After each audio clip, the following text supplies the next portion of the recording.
I'm René from Knivesandtools, and today I'm going to teach you the 5 most popular paracord knots for bushcrafting and outdoor.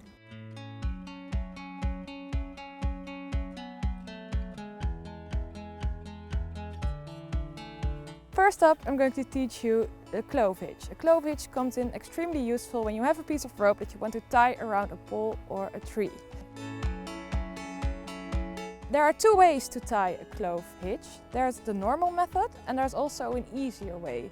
But the easier way you can only use when you can reach the top of the pole. So first I'm going to show you the normal method.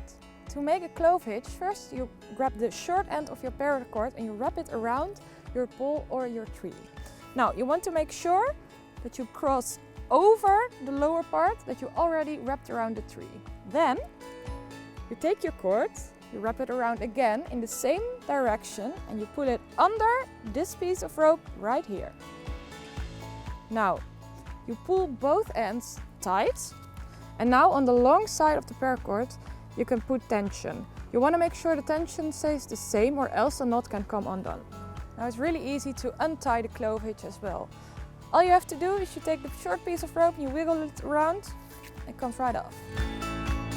Alright, so now I'm going to show you the easy way to tie the clove hitch. What you want to do is you want to take your paracord in both hands and you want to make 2 loops in them.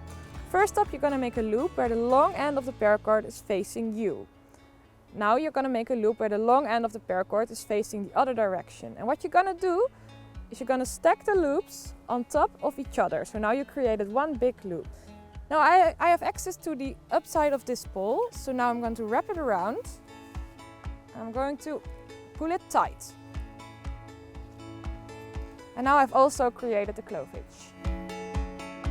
So next up I'm going to teach you a square knot, which is sometimes called a reef knot. To tie a square knot you need 2 pieces of rope. You cross them over each other with the left one in front. And you loop it under and over again so it looks like this. Now you take the piece of rope that is now in your right hand and you cross it over the one that's in your left hand. You do the same thing. So you loop it under and over again. So now you've created a square knot, which is basically just 2 loops that are intertwined. So next up we're going to learn how to make a slip knot. It's a really easy knot that's actually used to make other knots. To create a slip knot you want to put your index finger and your thumb together like a bird's beak. You take your paracord and you wrap it over and under your bird's beak. Now here is the long end of my paracord and I'm going to grab that with my index finger and my thumb. And I'm going to pull it through, and now I've created the slip knot, which is basically a loop that can change sizes. If you don't want your loop to come undone, you can use a small piece of wood like this. And now I have a loop that won't go anywhere.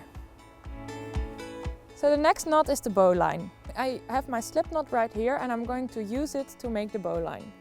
I'm going to loosen the slip knot up a bit.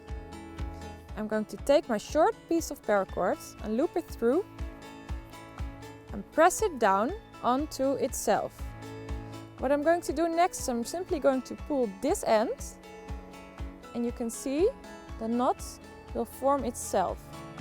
And now I've created a really steady loop that won't move or change sizes. So the last knot of today's video is the Prusik knot. Now the Prusik knot is actually a tension knot. So when you pull on it, it stays the same, but you can slide it across another rope. I'll show you how to make it.